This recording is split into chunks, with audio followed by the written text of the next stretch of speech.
ఓం నమ శివాయ. నమస్తే ఫ్రెండ్స్, చూస్తున్నారుగా మన మహబూబ్ నగర్, లవ్ యూ మహబూబ్ నగర్ మర్రి చెట్టు సింబల్. ఈరోజు మీకు స్పెషల్గా మహబూబ్ నగర్ జిల్లాలోని మ్యూజియం ప్లస్ మర్రి చెట్టు, పిల్లల మర్రి, అది చూపించడానికి వెళ్తున్నాను ఫ్రెండ్స్. చాలా అద్భుతంగా ఉంది. ఇన్ని సంవత్సరాలు నేను ఎన్నోసార్లు ఇక్కడ వచ్చాను, కానీ ఈ అద్భుతమైన మ్యూజియాన్ని, మర్రి చెట్టుని చూడలేకపోయాను. మ్యూజియం మాత్రం చాలా అద్భుతంగా ఉంది ఫ్రెండ్స్. ఇది మహబూబ్ నగర్ టౌన్లో నుంచి ఆ పిల్లల మర్రి వెళ్ళే దారి అనమాట. ఈ దారిలో ఒక రైల్వే ట్రాక్ వచ్చింది. ఈ రైల్వే ట్రాక్ దాటగానే మళ్ళీ ఊరు ఉందన్నమాట. చాలా అద్భుతంగా ఉంది ఫ్రెండ్స్. ఇది నేను ఈరోజు మీకు ఆ పిల్లల మర్రి చెట్టుని ప్లస్ ఆ మ్యూజియాన్ని చూపిస్తానికి వెళ్తున్నాను. ఈ రోడ్డు మొత్తం వెళ్ళే దారి అనమాట. కారులో వెళ్తున్నాం. ఇది మహబూబ్ నగర్ ఊర్లో నుండి 4 కిలోమీటర్స్ డిస్టెన్స్ అనమాట. మన హైదరాబాద్ నుంచి అయితే 100 కిలోమీటర్లు ఫ్రెండ్స్. హాలిడేస్, వీకెండ్స్లో మాత్రం పిల్లల్ని తీసుకొని వచ్చి చూపించడానికి మాత్రం ఒక అద్భుతమైన ప్లేస్ ఫ్రెండ్స్ ఇది. ఇక్కడ మర్రి చెట్టుతో పాటు మ్యూజియం ఒకటి ఉంది. ఆ మ్యూజియంలో మన చరిత్ర దాగి ఉంది ఫ్రెండ్స్. అందులో అది చాలా అద్భుతంగా ప్రతి శిల్పం వెనకాల ఆ చరిత్ర, హిస్టరీ మొత్తం వాళ్ళు పొందపరిచారు. చాలా అద్భుతంగా ఉంది ఫ్రెండ్స్. ఇది పిల్లల మర్రి స్టార్టింగ్ అనమాట. ఇక్కడనే ఇప్పుడు కార్ పార్కింగ్ చేసాం. ఇది ఎంట్రన్స్ టికెట్ ఇక్కడ తీసుకోవాలి. పర్ హెడ్కి 20 రూపీస్ టికెట్ అనమాట. రీజనబుల్గానే పెట్టారు టికెట్. ఒకవేళ మర్రి చెట్టు లోపలికి వెళ్ళి తిరిగి చూడాలంటే మాత్రం అక్కడ ఒక 10 రూపాయలు ఎక్స్ట్రా పే చేయాలి. మ్యూజియానికైనా దీనికైనా ఒకటే ticket friends. Museum free. Museum మాత్రం చూడాల్సిన ప్లేస్ ఫ్రెండ్స్. ఇది మర్రి చెట్టు కంటే కూడా అద్భుతం మ్యూజియం అనమాట. ఈ మ్యూజియంలో మన హిస్టరీ మొత్తం దాగి ఉంది. పిల్లలకు మాత్రం చాలా నాలెడ్జ్ వస్తుంది ఫ్రెండ్స్. ఇది ఎవరైనా ఈ వీడియో చూసే వాళ్ళు ఉంటే మాత్రం ఏదైనా వీకెండ్స్ వస్తే ఆదివారం పూట వెళ్ళండి. ఇక్కడ శివాలయం ఇది. దీనికి కూడా హిస్టరీ ఉంది. అసలు ఈ బోర్డు పైన మొత్తం దీని తాలూకా అన్ని డీటెయిల్స్ అని ప్రతి చోట ఇలాంటి బోర్డ్స్ పెట్టి ఆ బోర్డ్స్ పైన మొత్తం హిస్టరీకి సంబంధించిన ఆనవాళ్ళని రాసి పెట్టారు ఫ్రెండ్స్. చూడండి, ఒకవేళ ఈ బోర్డు మీద ఏముందనేది పాజ్ చేసి చూసి చదువుకోవచ్చు. చాలా అద్భుతంగా రాసి పెట్టారు. నాకైతే ఇది మళ్ళీ పిల్లల మరి ఇది ఒక నక్ష పెట్టారు ఫ్రెండ్స్. ఇది మ్యూజియం అనమాట. ఈ మ్యూజియం మాత్రం చాలా అద్భుతంగా ఉంది. కంపల్సరీ మిస్ అవ్వకుండా చూడాల్సిన ప్లేస్ ఇది. పిల్లలను తీసుకొని వెళ్ళండి. సండేలో వస్తే మాత్రం వాళ్ళకు ఒక హిస్టరీ తెలిపినట్టు ఉంటుంది. గణేష్ మహారాజ్కి జై. స్టార్టింగ్లోనే చూపించాను కదా ఫ్రెండ్స్, ఒక రాయి పాత్ర, ఈ విగ్రహాలు ఇవన్నీ వచ్చేటప్పటికి చోళులు, చాళక్యులు, కాకతీయ రాజుల కాలంలో తయారైన రకరకాల విగ్రహాలు, వాటి కలెక్షన్స్. వాళ్ళ తర్వాత కాకతీయ రాజుల తర్వాత ఈ బహుమని సుల్తాన్లు, తానిషాలు, మొఘలు వచ్చారు. వాళ్ళు చేసిన దుర్మార్గ పనులు కూడా ఈ విగ్రహాల రూపంలో ఇక్కడ సాక్ష్యాలు ఉన్నాయి ఫ్రెండ్స్. విగ్రహాలు ఇవి కూడా చాలా వరకు కాళ్ళు ఇరగొట్టి, తలకాయ తీసేసి, ఇట్లా రకరకాలుగా మొండాలు ఇరగొట్టి ఉన్న విగ్రహాలు, చాలా విగ్రహాల కలెక్షన్స్ ఉన్నాయి ఫ్రెండ్స్. ఈ ప్రతి విగ్రహం వెనుక ఆ విగ్రహం చరిత్ర, హిస్టరీ అక్కడ శిలాపలకాలపైన నీట్గా రాసి పెట్టారు ఫ్రెండ్స్. చదవాలనుకుంటే మాత్రం దానిపైన మొత్తం ఉంది. పాజ్ చేసి చదువుకోవచ్చు. కాకపోతే కొన్ని స్టీల్ ప్లేట్లు పెట్టారు. ఆ స్టీల్ ప్లేట్ల వల్ల కెమెరా తీసేటప్పుడు కొంచెం రిఫ్లెక్షన్ కొడుతుంది. అక్షరాలు కొన్ని సరిగా కనబడకుండా అవుతున్నాయి. చూడండి ఫ్రెండ్స్, ఇది వరంగల్ కోటకు సంబంధించినప్పుడు ఈ దాని ఆర్చ్, ఆ టైప్ ఆఫ్ ఆర్చ్ అనమాట. ఇది మాత్రం చదువుకునే పిల్లలు కంపల్సరీ తప్పకుండా చూడాల్సిన ప్రదేశం ఫ్రెండ్స్. ఇది చాలా అద్భుతంగా ఉంది. ఇక్కడ ఆ రాజులు పరిపాలించే రోజుల్లో వాళ్ళు వాడుకున్న వస్తువులు, తర్వాత వాళ్ళ జీవన విధానం, వాళ్ళ దగ్గర ఉన్న ప్లేట్లు, తిండి తినే ప్లేట్లు, అంటే ఈ బహుమని సుల్తాన్లు వీళ్ళు వచ్చినప్పుడు వీళ్ళ ప్లేట్లు సపరేట్ వచ్చేసినాయి. మన వాళ్ళు ఉన్నప్పుడు వచ్చి సపరేట్ ఉన్నాయి. ఆ రోజుల్లో వాళ్ళు వాడిన ప్రతి వస్తువుని ఈ మ్యూజియంలో నిక్షిప్తపరిచారు ఫ్రెండ్స్. ఇది ఒకప్పుడు జూరాల ప్రాజెక్ట్ కన్స్ట్రక్షన్ జరిగే రోజుల్లో ఆ జూరాల ప్రాజెక్టు బ్యాక్ వాటర్లో మొత్తం పోయిన విలేజ్లు, ఆ విలేజ్లలో పోయిన గుళ్ళు, గోపురాలు, ఆ హిస్టరీకి సంబంధించిన అన్ని పురాతత్వ శాఖ వాళ్ళు సేకరించి, ఆ సేకరించిన వస్తువులన్నీ ఇక్కడ ఈ మ్యూజియంలో పెట్టారు ఫ్రెండ్స్. ఈ మ్యూజియం మాత్రం చాలా అద్భుతమైన మ్యూజియం. మనకు చూడండి, వెనకాల కత్తులు, వాళ్ళు వాడిన ఆయుధాలు, ఆ రోజుల్లో వాడిన ప్రతి వస్తువుని జాగ్రత్తగా పెట్టారు ఈ మ్యూజియంలో. తర్వాత సీతారామచంద్ర స్వామి విగ్రహం, శ్రీదేవి భూదేవి సమేత శ్రీనివాసుడి విగ్రహం, అమ్మవార్ల విగ్రహాలు, గౌతమ్ బుద్ధుడి విగ్రహాలు, రకరకాల విగ్రహాలు. చూడండి, కత్తులు, అప్పట్లో వాళ్ళు వాడిన కత్తులు, రకరకాల కత్తులు ఎలా ఉన్నాయో అవన్నీ కూడా పెట్టారు. మనకి సాలార్జంగ్ మ్యూజియంలో ఎలా ఉంటుందో, నాకు సాలార్జంగ్ మ్యూజియం కంటే ఇది చిన్న మ్యూజియమే, కానీ అద్భుతమైన కలెక్షన్స్ అయితే వీళ్ళు కలెక్ట్ చేసి పెట్టారు ఫ్రెండ్స్. చాలా అద్భుతంగా ఉంది మ్యూజియం. సండే, వీకెండ్స్ వచ్చినప్పుడు మాత్రం ఎక్కడెక్కడ తిరిగే బదులు సరదాగా పిల్లల్ని తీసుకొని ఈ మహబూబ్ నగర్ వెళ్ళండి. ఈ మ్యూజియాన్ని చూపియండి, తర్వాత పిల్లల మరిని కూడా చూపియండి. పిల్లల మరి కూడా చాలా గ్రీనరీ తోటి ఉంది. అది కాకుండా దాని పక్కనే ఒకటి జూ కూడా ఉంది ఫ్రెండ్స్, మినీ జూ. అక్కడ కూడా జంతువులు ఉన్నాయి, యానిమల్స్. ఇక్కడ చూడండి, గౌతమ్ బుద్ధుని హెడ్ లేపేశారు. పక్కన ఇంకో విగ్రహం ఉంది, గౌతమ్ బుద్ధుని హెడ్తో పాటు ఉన్నాడు ఆయన. మొత్తం విగ్రహాలు అయితే చాలా వరకు ఇక్కడ కూడా ఆ రోజుల్లో ఇరగొట్టిన విగ్రహాలు అవి అయితే చూపిస్తున్నారు. నేను గౌతమ్ బుద్ధుని ముందు కూర్చొని నేను కూడా మీకు గౌతమ్ బుద్ధుని పోజ్ పెట్టాను.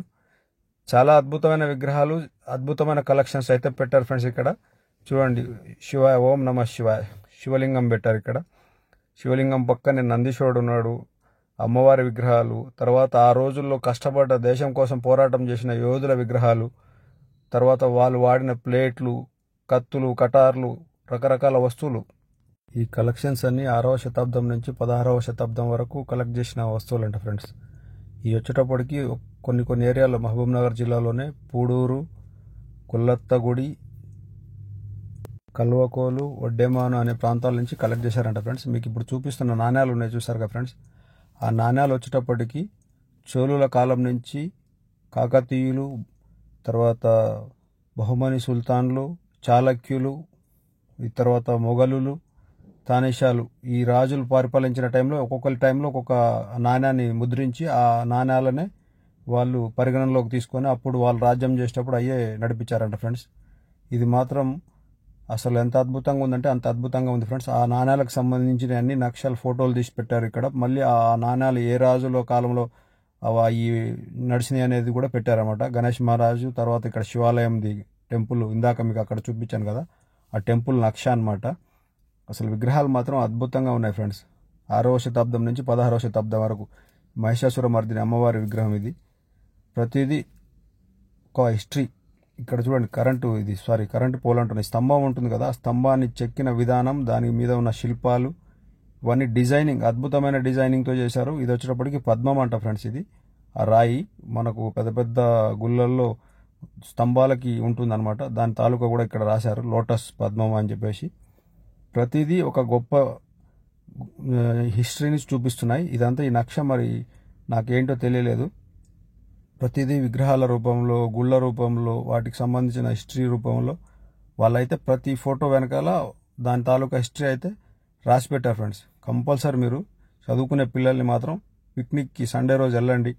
ఇది ఎవ్రీడే 10:30 నుంచి 5 PM వరకే క్లోజ్ అవుతుంది ఫ్రెండ్స్. ఇక్కడ మీరు ఇక్కడికి వస్తే ఇప్పుడు ఈ మ్యూజియం చూడొచ్చు, తర్వాత మర్రి చెట్టు చూడవచ్చు, తర్వాత అక్కడే ఉన్న మ్యూజియంతో పాటు ఇది జింకల పార్క్ ఒకటి ఉంది, ఆ పార్కు చూసుకోవచ్చు. ఇక్కడ ఉన్న విగ్రహాలన్నిటికీ ఒక్కొక్క హిస్టరీ ఉంది. ఆ విగ్రహాలకు సంబంధించిన అన్ని కింద నేమ్ ప్లేట్స్ పెట్టారు. ఆ నేమ్ ప్లేట్స్ కూడా మీకు అన్నీ చూపిస్తున్నాను. నేను నాకు తెలిసినంతలో మీకు విశ్లేషిస్తున్నాను అనమాట. నాకైతే చాలా బాగా నచ్చింది ఫ్రెండ్స్. మీకు కూడా నచ్చుతుందని నేను అనుకుంటున్నాను.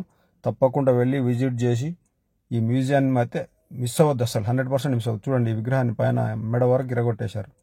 ఇదంతా ఈ తురుష్క రాజులు వచ్చిన తర్వాతనే ఈ దుర్మార్గాలు స్టార్ట్ అయినాయి. అంతకుముందు ఈ విగ్రహాల జోలికి ఎవరు పోలేదు. వాళ్ళంతా వెనకటి రోజుల్లో ఉన్న రాజులంతా వాళ్ళు ఒక చరిత్రని క్రియేట్ చేశారు. గొప్పతనాన్ని నలుగురికి తెలియాలని వాళ్ళ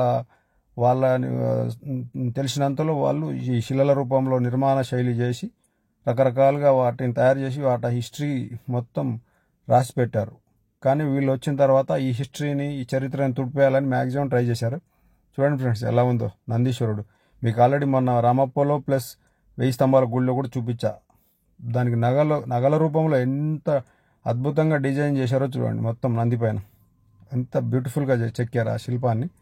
ఇది మహాశివుడు, ఆయనది కూడా విగ్రహం ఇక్కడ ఉంది. ఇలాంటివి ఇంకా బయట చాలా ఉన్నాయి ఫ్రెండ్స్. ఇరగొట్టేసినాయి, పలగొట్టేసినాయి అన్ని ఆ మ్యూజియం చుట్టూ పెట్టారు మామూలుగా. ఇదైతే మ్యూజియం ఇన్సైడ్ అనమాట. మ్యూజియం ఇన్సైడ్లో ఈ అద్భుతాలన్నీ పెట్టారు. ఒక్కొక్క విగ్రహానికి ఒక్కొక్క చరిత్ర ఉంది. నేను అదన్నీ చెప్పలేకపోతున్నాను. మీరు మాత్రం దాన్ని అక్కడ లైవ్లో చూస్తే చాలా అద్భుతంగా ఉంటుంది. వాటి వెనకాల కూడా ఆ నేమ్ ప్లేట్స్ పైన వాటి హిస్టరీ రాసి పెట్టారు. చూడండి ఎంత బ్యూటిఫుల్గా చెక్కారు నంది పైన. మీకు అక్కడ కూడా చూపించాను రామప్పలో. రామప్పది కూడా ఇంకా దీనికంటే చాలా పెద్దది నంది. ఇది మామూలుగా నార్మల్గా ఉంది, కానీ చూడండి దానిపైన ఎంత డిజైన్ వేశారు. ఎంత కష్టపడితే వాళ్ళు ఆ డిజైన్ చెక్కి ఉంటారో చూడండి వాళ్ళు. ఈ మ్యూజియంలో 80కి పైగా శిల్పాలను ప్లస్ 120కి పైగా రాతి శిల్పాలని పెట్టారు ఫ్రెండ్స్. ఇవన్నీ ఒక 4 ప్రాంతాల నుంచి తీసుకొచ్చి కలెక్ట్ చేసి పెట్టారని చెప్పాను. అలాగే మీకు ఇందాక వాటి ఊర్ల పేర్లు కూడా చెప్పాను. వడ్డెమాను, తర్వాత గొల్లత్తకుంట, పూడూరు, కల్వకోలు, ఇలా 4 ఏరియాల నుంచి కలెక్షన్ చేసింది కాకుండా మళ్ళీ ఈ జూరాల ప్రాజెక్ట్ కన్స్ట్రక్షన్ టైంలో మొత్తం ఊర్లు వెళ్ళిపోయినాయి అనమాట. ఊర్లలో పోయిన తాలూకా వాటికి సంబంధించిన విగ్రహాలు, తర్వాత శిల్పాలు ఇవన్నీ అక్కడి నుంచి కూడా కలెక్ట్ తీసుకొచ్చి ఇక్కడ పెట్టారు. తర్వాత కొన్ని మన హైదరాబాద్ నుంచి కూడా తీసుకెళ్ళి పెట్టారంట. ఇది ఇప్పుడు ప్రస్తుతానికైతే స్టేట్ గవర్నమెంట్ ఈ మ్యూజియాన్ని రన్నింగ్ చేపిస్తుంది. ఇక్కడ మొత్తం అద్భుతమైన కలెక్షన్స్ అయితే పెట్టారు ఫ్రెండ్స్. ఇది మీకు చూడండి, నాగదేవత అమ్మవారిది ఎలా ఉందో విగ్రహం, అసలు అద్భుతంగా పెట్టారు నాగదేవత అమ్మవారి విగ్రహం. అది కూడా ఎప్పుడు ఆ పైన బోర్డు పైన హిస్టరీ ఉంది దానిది. ప్రతి విగ్రహము ఆ విగ్రహం వెనకాల కంపల్సరీ దాని హిస్టరీ పెట్టారు. ఇక్కడ మొత్తం దేవతల విగ్రహాలు ఇవన్నీ ఎలా ఉన్నాయో చూడండి, చెక్కి పెట్టారు ఫ్రెండ్స్. ఇది కొన్ని శిల్పాలు కూడా మహబూబ్ నగర్ జిల్లాలోని అమరాబాద్ నుంచి కూడా కలెక్షన్ చేశారంట ఫ్రెండ్స్. ఆ శిల్పాలు కూడా ఈ మ్యూజియంలో మనం చూడడానికి పెట్టారు. ఈ మ్యూజియం మాత్రం ఒక అద్భుతమైన కళాఖండం ప్లేస్ ఇది. చూడండి, ఇక్కడ ఈ స్తంభానికి కింద పెట్టే రాయికి సంబంధించిన ఒక డిజైన్ కూడా ఇక్కడ పెట్టారు. ఎంత అద్భుతంగా ఉందో చూడండి మొత్తం అది. తర్వాత అమ్మవారు మహిషాసుర మర్దిని చండి అమ్మవారి విగ్రహం కూడా అద్భుతంగా పెట్టారు. మొత్తం విగ్రహాలు మాత్రం ఫ్రెండ్స్ ఒక్కొక్క విగ్రహం ఒక్కొక్క హిస్టరీ. ఎందుకంటే అప్పట్లో దగ్గర ఈ 1000-1500 సంవత్సరాల పురాతనమైన విగ్రహాలు ఇవి. చోళ రాజులు, చాళక్య రాజులు, కాకతీయ రాజులు వాళ్ళ కాలం నుంచి వచ్చిన విగ్రహాల కలెక్షన్స్ అనమాట ఇవి. వీళ్ళు పురావస్తు శాఖ వాళ్ళు నిజంగా వాళ్ళకి హ్యాట్సప్ చెప్పాలి. వాళ్ళంతా ఇంత మంచి అద్భుతాలను కలెక్ట్ చేసి ఇక్కడ ఈ మ్యూజియంలో పొందపరచడం వల్ల మనలాంటి వాళ్ళకి ఎంతోమందికి మన చరిత్రకు సంబంధించిన కొన్ని నిజాలు తెలుస్తానికి చాలా దోహదపడతాయి. చూడండి, ఈ రాయిది ఫస్ట్ స్టార్టింగ్లోనే పెట్టింది అనమాట. నేను అప్పుడు చెప్పాక మీకు ఒక గిన్నెలాగా దాన్ని ఆ రోజుల్లోనే రాయితో చేశారు, పెద్ద గిన్నెలాగా గంగాళంలాగా. ఇక్కడ మొత్తం ఈ మ్యూజియానికి ముందు సైడ్ ఫ్రెండ్స్, ఇది ముందు వెనక చుట్టూ ఎంటీ ప్లేస్లో ఆ విగ్రహాలన్నీ ఒకటి కాదు రెండు కాదు కొన్ని వందల విగ్రహాలు ఉన్నాయి. అన్నీ ఇరగొట్టినాయి, మంచిగా ఉన్నాయి, మంచిగా లేని అన్నీ చుట్టూ పేర్చి పెట్టారు. మొత్తం అద్భుతంగా ఉన్నాయి విగ్రహాలు మాత్రం. బయటకు వచ్చాను నేను మ్యూజియం నుంచి బయటకు వచ్చి మీకు బయట పక్క ఉన్నది కూడా చూపిస్తున్నాను అనమాట. చాలా అద్భుతంగా ఉన్నాయి ఫ్రెండ్స్ విగ్రహాలు మాత్రం. ఎందుకంటే అవి మనం చూసింది కాదు, ఎప్పుడో ముత్తాతల కాలం నాటి చరిత్ర ఇది. ఆ చరిత్ర ఈరోజు ఇక్కడ ఈ మ్యూజియంలో మనకు ఇక్కడ పెట్టేసి ఉండడం వల్ల మనకు తెలుస్తుంది, ఓహో ఇంత గొప్ప చరిత్ర ఉందా మనకు అనేది. ఇప్పుడున్న జనరేషన్ ఏమో అసలు ఏమీ పట్టించుకునే పరిస్థితిలో లేరు. ఎవరికి వాడు నేను తిన్నానా, నేను బాగున్నానా, నేను లైఫ్ ఎంజాయ్ చేశానా అన్న పరిస్థితిలోనే ఉన్నారు. కనీసం పిల్లలకన్నా ఇలాంటివి చూపిస్తే వాళ్ళు మనం చెప్పకపోయినా వాళ్ళకున్న చదువులు నాలెడ్జ్ తోటి వాళ్ళు తెలుసుకోగలుగుతారు.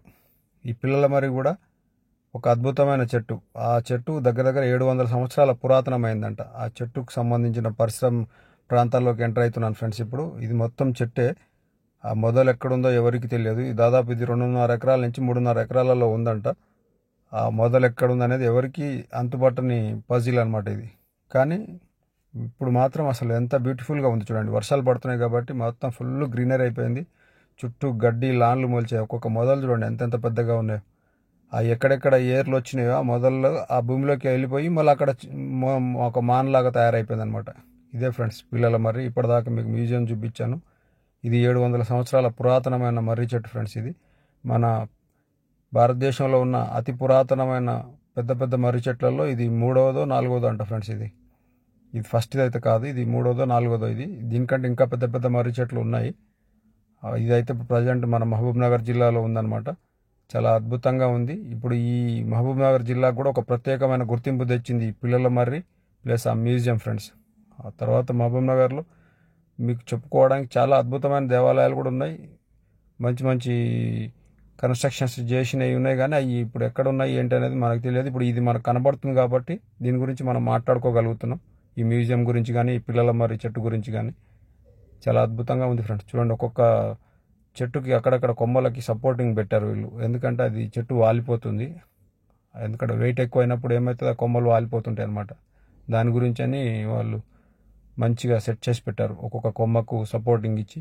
ఈ మర్రి చెట్టు కిందనే మన గౌతమ్ బుద్ధ మహర్షి మంచిగా ప్రేయర్ చేస్తున్నాడు ఆయన.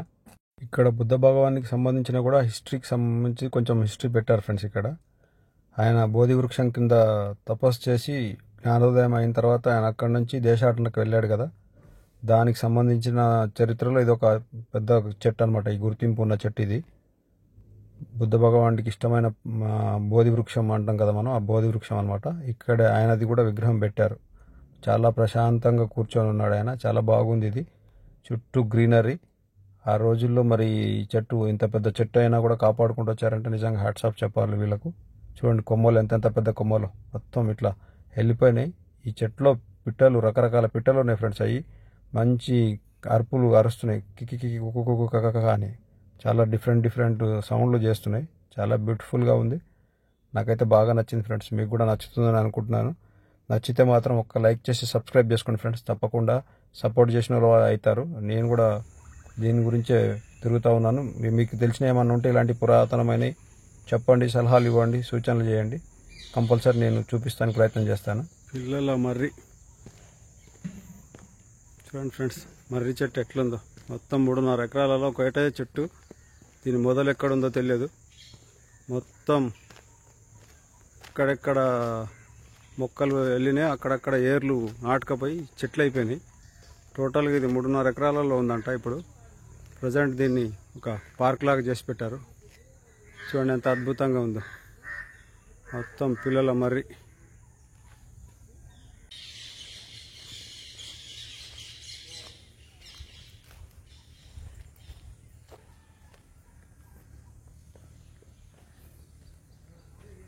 ఇక్కడ గౌతమ బుద్ధ మహర్షిని పెట్టారు.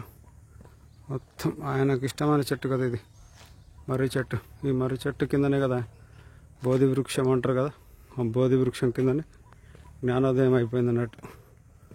చూడండి ఎలా కూర్చున్నాడు ఆయన. మొత్తం బ్యూటిఫుల్గా ఉంది. గౌతమ బుద్ధ మహర్షిది చాలా చాలా బ్యూటిఫుల్గా ఉంది.